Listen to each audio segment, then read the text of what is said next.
कल हमने समाजशास्त्र का पार्ट 1 जो बुक है हमारी भारतीय समाज, उसमें क्या पढ़ना है उसके बारे में जाना था। आज हम जानेंगे कि समाजशास्त्र की दूसरी पाठ्यपुस्तक यानी कि खंड खा में हमें क्या पढ़ना है।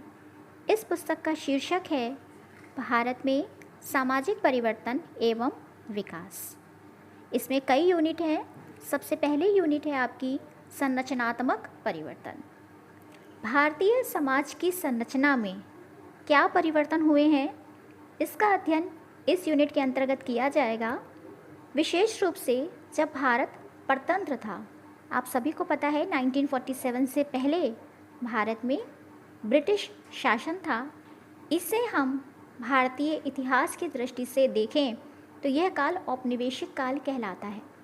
इस औपनिवेशिक काल में भारतीय समाज की संरचना में किस प्रकार परिवर्तन हुए, इसका अध्ययन किया जाएगा। इसके अतिरिक्त भारत में जब उद्योगों की स्थापना शुरू हुई, जिसे हम औद्योगिकरण भी कहते हैं, तो वो औद्योगिकरण की प्रक्रिया कैसे शुरू हुई और उसके परिणाम स्वरूप नगरीकरण की प्रक्रिया कैसे शुरू हुई और इससे भी भारत की सामाजिक संरचना में क्या प्रभाव पड़ा, इसका अध्ययन यूनिट फर्स्ट में किया जाएगा। दूसरी यूनिट है सांस्कृतिक परिवर्तन। आप सभी लास्ट क्लास में पढ़ चुके हैं कि संस्कृति क्या है। समाजशास्त्र में संस्कृति की व्याख्या पर्यावरण के रूप में की जाती है। पर्यावरण दो प्रकार का होता है, भौगोलिक पर्यावरण जो प्रकृति द्वारा निर्मित है और सामाजिक पर्यावरण जो मनुष्य के द्वारा निर्मित है। इसी सामाजिक परिवर्तन को समाजशास्त्र में संस्कृति के नाम से जाना जाता है। हमारे भारत की संस्कृति विश्व की अन्य संस्कृतियों से बहुत अलग है और विशिष्ट है। तो भारतीय संस्कृति की मूल विशेषताएं क्या हैं, इसको हम जानेंगे। इसके अलावा भारतीय समाज में समय के साथ अनेक कुरीतियाँ उत्पन्न हो गईं। जब कोई प्रथा लंबे समय तक बिना किसी परिवर्तन के चलती रहती है और समाज में परिवर्तन हो जाता है, तो धीरे धीरे वो प्रथा महत्वहीन हो जाती है। ऐसी महत्वहीन प्रथाएं जब लगातार समाज द्वारा अपनाई जाती रहती हैं, तो वो कुरीति बन जाती है और ये कुरीति समाज की हानि करने लगती है। तो समाज को इस हानि से बचाने के लिए भारतीय समाज में समय समय पर अनेक महान विभूतियाँ उत्पन्न हुई हैं, जिन्होंने सुधार आंदोलनों के माध्यम से इन कुरीतियों को दूर करने का प्रयास किया। तो ये आंदोलन क्या थे, इनका भी ज्ञान प्राप्त किया जाएगा। फॉर एग्ज़ाम्पल, जैसे कि ब्रह्म समाज की स्थापना या आर्य समाज की स्थापना या सती प्रथा का निरोध या बाल विवाह का विरोध, ये सभी कुरीतियाँ थीं और उनको दूर करने के लिए लंबे समय तक आंदोलन किया जाता रहा। तो ये आंदोलन क्या थे, इन सभी के बारे में हम जानेंगे अपनी सेकेंड यूनिट में। इसके अलावा डॉक्टर एम श्रीनिवास द्वारा अपनी पुस्तक social change in modern India में सामाजिक परिवर्तन की जो प्रक्रियाएं प्रस्तुत की गई हैं, उनको एक बार फिर से देखा जाएगा। आपको याद होगा कि उन्होंने 3 प्रक्रियाएं विशेष रूप से बताई हैं: संस्कृतिकरण, पश्चिमीकरण और आधुनिकीकरण। तो इन प्रक्रियाओं का ज्ञान इसी यूनिट में प्राप्त किया जाएगा।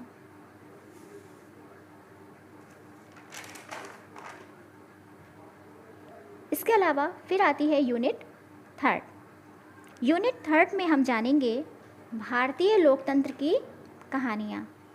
आप सभी जानते हैं बच्चों कि भारत में लोकतांत्रिक व्यवस्था है और ये लोकतंत्र कब शुरू हुआ? 26 जनवरी 1950 में जब हमने संविधान को अपना लिया, उसी दिन से हमारा भारत लोकतांत्रिक व्यवस्था हो गया। लेकिन संविधान को अपनाने से पहले संविधान बना, और संविधान किसने बनाया? संविधान सभा ने।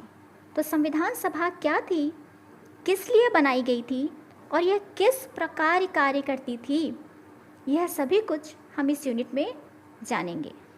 साथ ही साथ भारत के संविधान के मूल अंग क्या क्या हैं, जैसे कि प्रस्तावना, हमारे मौलिक अधिकार, नीति निर्देशक तत्व, इन सभी के बारे में भी संक्षिप्त अध्ययन किया जाएगा।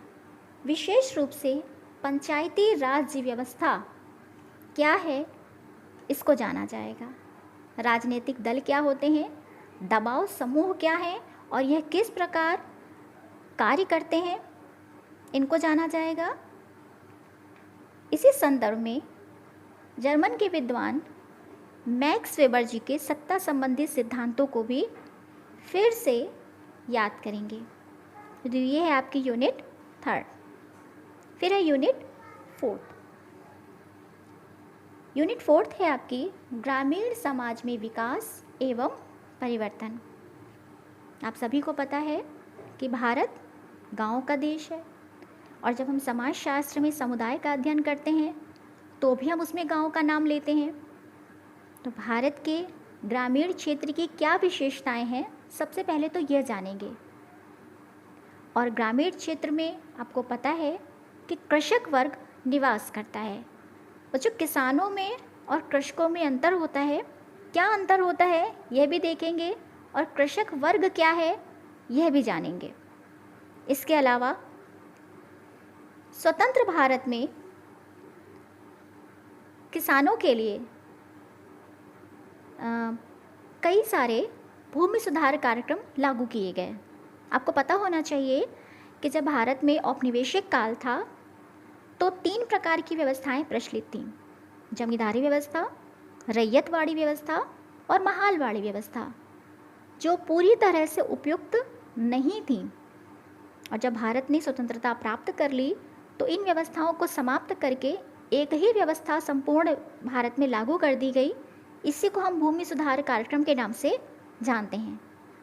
तो ये व्यवस्थाएं क्या थीं और नवीन व्यवस्था क्या स्थापित हुई, इसका अध्ययन इस यूनिट 4 में किया जाएगा। इसके अलावा संक्षिप्त रूप से वैश्वीकरण और उदारीकरण की प्रक्रियाओं का भी अध्ययन किया जाएगा। यूनिट 5 है आपकी औद्योगिक समाज में परिवर्तन और विकास। आप सभी को पता है कि शुरुआत से ही कहा जाता रहा कि भारत एक कृषि प्रधान देश है, लेकिन भारत में भी औद्योगिकरण को महत्व दिया गया। कब दिया गया? जब हमारा सेकंड 5 ईयर प्लान बना 1956 में, जब हमारी दूसरी पंचवर्षीय योजना बनने लगी, उस समय औद्योगिकरण को विशेष महत्व दिया गया। और जब उद्योगों को महत्व दिया गया तो बड़े बड़े उद्योग स्थापित हुए और यहीं से भारत में औद्योगिकरण की प्रक्रिया शुरू हुई। तो औद्योगिकरण की प्रक्रिया का क्या स्वरूप था, यह जानेंगे। साथ ही साथ हम ये भी जानेंगे कि अलग अलग क्षेत्रों में श्रमिकों की स्थिति क्या है। अलग अलग क्षेत्रों का अर्थ है जैसे कि संगठित क्षेत्रों में कार्य करने वाले श्रमिकों की स्थिति क्या है और असंगठित क्षेत्रों में कार्य करने वाले श्रमिकों की स्थिति क्या है, यह किन दशाओं में कार्य करते हैं और इनके सुधार के लिए बनाए गए श्रमिक संघ क्या हैं और ये किस प्रकार कार्य करते हैं। तो ये पूरा चैप्टर अगर देखा जाए तो श्रमिकों पर और उद्योगों पर बेस्ड है। इसके बाद नेक्स्ट यूनिट है आपकी भूमंडलीकरण और सामाजिक परिवर्तन। भूमंडलीकरण को ही बच्चों वैश्वीकरण कहा जाता है, और इस प्रक्रिया से संपूर्ण विश्व पर क्या प्रभाव पड़ा और विशेषकर भारत पे क्या प्रभाव पड़ा, यह इस चैप्टर में देखेंगे। इसका अर्थ तो हम पहले ही यूनिट 4 में देख लेंगे, लेकिन इसका प्रभाव हम यूनिट 6 में देखेंगे। और प्रभाव किन क्षेत्रों में देखेंगे?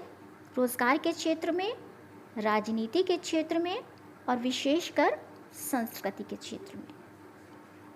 लास्ट यूनिट है आपकी जनसंपर्क साधन और जनसंचार।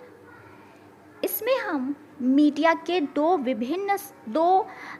मेन स्वरूप, जैसे कि प्रिंट मीडिया और मास मीडिया, जिसे हम बहुत ज़्यादा आज के समय में यूज़ करते हैं, प्रयोग करते हैं। इन दोनों के जो विभिन्न साधन हैं उनके बारे में जानेंगे। शुरुआत हम समाचार पत्र, रेडियो, टेलीविज़न से करेंगे और फिर धीरे धीरे हम इंटरनेट पर आ जाएंगे।